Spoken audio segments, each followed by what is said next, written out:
शिव भ्रमण कर कर जब वापिस आ जाते हैं, हिंदू धर्म में पीपल के वृक्ष की जो गणना वराह पुराण में करी गई है, 4 बजे से 7 बजे तक शिव के भ्रमण का समय बताया है शाम को। तो 7 बजे से लेकर फिर रात्रि 9 बजे तक लक्ष्मी और दरिद्रता फिर भ्रमण पर जाती है। इनका एक समय निश्चित है महाराज, भ्रमण कर कर आ जाना। अब इस बीच में जब लक्ष्मी और दरिद्रता दोनों निकल कर जा रही हैं, तो दोनों एक भाव रख कर जाती हैं कि आज हमको कहां प्रवेश करना है, आज हमें किस जगह पर प्रवेश करना है, आज हमें कहां पहुंचना है, आज हमें किस जगह जाना है। और जिस नगर में जिस मार्ग से लक्ष्मी और दरिद्रता निकल कर जाती है, ये दोनों का जब निकलना होता है, इनको स्थान दिया गया जहां पर स्वच्छता हो, घर के दरवाजे पर रंगोली डली हुई हो, द्वार पर जल छीटा गया हो। महाराज उस द्वार पर लक्ष्मी प्रवेश करती है तो दरिद्रता भी जाने लगती है अंदर। जब दरिद्रता अंदर जाने लगती है तो लक्ष्मी उसको रोक देती है, पहले मैं देखकर आती हूं कि तेरे लिए स्थान है कि नहीं, तू यहां रुक।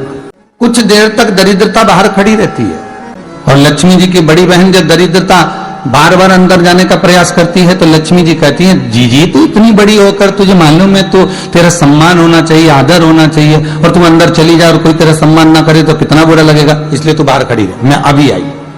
अंदर जाती है और जब लक्ष्मी जी भ्रमण कर लेती हैं, अंदर प्रवेश कर कर आती हैं और प्रवेश कर कर आती हैं तो दरिद्रता पूछती है चले अंदर, तो लक्ष्मी जी कहती हैं तुझे मालूम नहीं है क्या जी कि जिस घर में मैं प्रवेश कर जाती हूं उस घर में फिर दरिद्रता नहीं जा सकती, क्योंकि ये तेरा वचन था, ये तेरा वचन था। अपन दोनों का जब मंगल विवाह हुआ था, मेरा विवाह जब नारायण के साथ में हुआ और तुम्हारा विवाह जब दुस्साह मुनि के साथ हुआ, दरिद्रता का विवाह दुस्साह मुनि के साथ हुआ, जब अपना दोनों का विवाह हुआ था तो अपन दोनों ने एक वादा करा था कि जिस घर में लक्ष्मी प्रवेश कर जाएगी उस दिन फिर दरिद्रता नहीं जाएगी, और जिस घर में दरिद्रता प्रवेश कर जाएगी उस घर में फिर लक्ष्मी नहीं जाएगी। अब जब मैं अंदर देख कर आ गई हूं तो तू अंदर नहीं जा सकती, अर्थात लक्ष्मी के चरण जिस घर में पड़ेगा उस घर में फिर दरिद्रता प्रवेश नहीं कर रही। चलते चलते फिर दरिद्रता ने देखा और लक्ष्मी जी इसको लेकर गई और लक्ष्मी जी ने देखा कि इसके दरवाजे पर जल नहीं छीटा गया, इसके दरवाजे पर ना रंगोली डली है, इसका द्वार साफ नहीं हुआ है, इसके द्वार पर दीप नहीं है, इसके द्वार पर कलश नहीं है, इसके दरवाजे पर ढेर सारा कचरा पड़ा हुआ है, कोई स्वान कोई कुत्ता गंदगी भी कर कर चला गया है, कहीं बिल्ली ने गंदगी कर रखी है, कहीं जीवों ने कुछ गंदा गिरा रखा है। तो फिर लक्ष्मी जी कहती है जी अब मैं होकर आ गई थी ना, अब तू जा, तू होकर आ, और दरिद्रता प्रवेश करती है। तो अंदर जाकर क्या देखती है दरिद्रता कि इतनी सवेरे से मैं घूमने इनके दरवाजे पर आई और ये तो सब चादर तान के चकाचक गुर्राटा भर भर कर सो रहे हैं। तो दरिद्रता कह देती है तुम्हारा भाग्य ही बेकार है, तुम्हें क्या करूं, तुम ऐसे ही सोते रहो। और दरिद्रता गुस्से में बाहर निकल कर आती है, लक्ष्मी से कहती है लक्ष्मी तू इसके घर में जाना ही मत। तो दरिद्रता को कहती है जी तेरी बात नहीं मानूंगी क्या मैं? लक्ष्मी जी बोली मैं तेरी बात नहीं मानूंगी, बिल्कुल नहीं जाऊंगी इसके घर में, तो चिंता मत कर, चल आगे चले। फिर आगे बढ़े।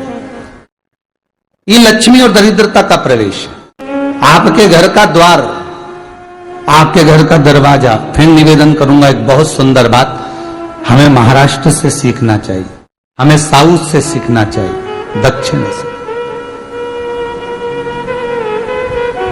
जिस समय पर भक्ति देवी यमुना जी के घाट पर रो रही थी अपने पुत्र ज्ञान और वैराग्य को गोदी में लेकर, समय देवऋषि नारद ने प्रश्न किया था कि तुम कहां पर पोषित हुई हो, तुम्हें ऊर्जा कहां से प्राप्त हुई?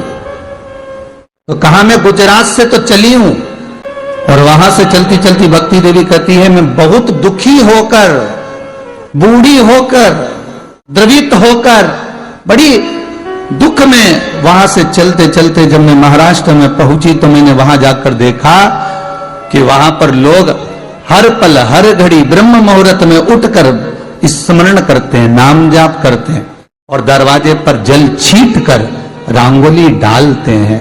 तो कह रही है कि वहां पर मैं थोड़ी अवस्थावान होने लगी, वहां मुझे अच्छा लगने लगा। जब मैं और आगे पढ़ी, दक्षिण में जब पहुंची, वहां पर जाकर मैंने देखा कि सुबह से उठकर मंगलाचरण, मंगला स्तोत्र और वेदों की ध्वनि होने लगी। वहां पर मैं और आनंदित हो गई। हमें कुछ चीजें महाराष्ट्र से सीखना चाहिए कि वहां रहने वाले जो भगत हैं, वारकरी संप्रदाय के जो भक्त होते हैं, वैष्णव जो धर्म के भक्त होते हैं, उनका नियम है सवेरे के समय घर में पानी है कि नहीं है, पर जब भी वो घर का दरवाजे के बाहर थोड़ा ना थोड़ा पानी तो छीट ही देते हैं। और छीटने के बाद फिर वहां पर अपने यहां तो दिवाली पे रंगोली बनती है जी, और वहां पर रोज की रंगोली बन जाती है कि कभी हो सकता है परमात्मा राह भूल कर हमारे घर में प्रवेश कर जाए, इसलिए वहां प्रतिदिन की रंगोली। आज के जमाने में तो बहू अपने कमरे की झाड़ू लगा ले, वो भी बहुत बड़ी बात है। हो खड़ी खड़ी बहू ये देखती रहेगी कि नौकरानी सही से झाड़ू लगा रही, वहां से लगा के लाओ, इधर से हेड़ के ले जाओ, वहां से कचरा सोरो, वहां से पोछा लगाओ। खड़ी रहेगी, उंगली से बताती रहेगी, पर इतना नहीं बनेगा कि सेविका से, नौकरानी से, दासी से कह दे कि तू मम्मी पापा के कमरे की लगा ले, मैं मेरे कमरे की लगा लूंगी, तू जा उधर। थोड़ा दया का भाव अगर होता तो उसके मन में भी आता कि मेरी बड़ी सेठानी तो अपनी जगह पर है, पर छोटी तो सेठानी की भी बड़ी सेठानी है जो मुझ पर करुणा करती रहती है।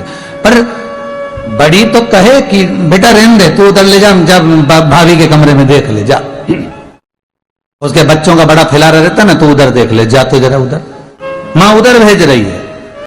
थोड़ा सेवा का भाव हमारे भीतर हो।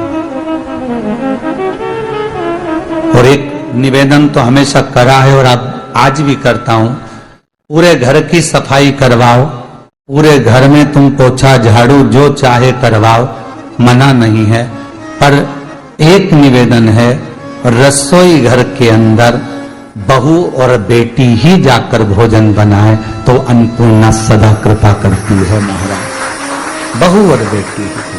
श्री शिवाय नमस्तुभ्यम। हर हर महादेव। दर्शकों, स्वागत है आपका इस YouTube चैनल पर। इस वीडियो में पूज्य पंडित प्रदीप मिश्रा जी ने जो उपाय बताए हैं उसको ज़रूर करिएगा, आपकी सभी मनोकामना ज़रूर पूरी होगी। और दर्शकों, कमेंट सेक्शन में श्री शिवाय नमस्तुभ्यम ज़रूर लिखिएगा, अपनी हाजिरी लगाइएगा।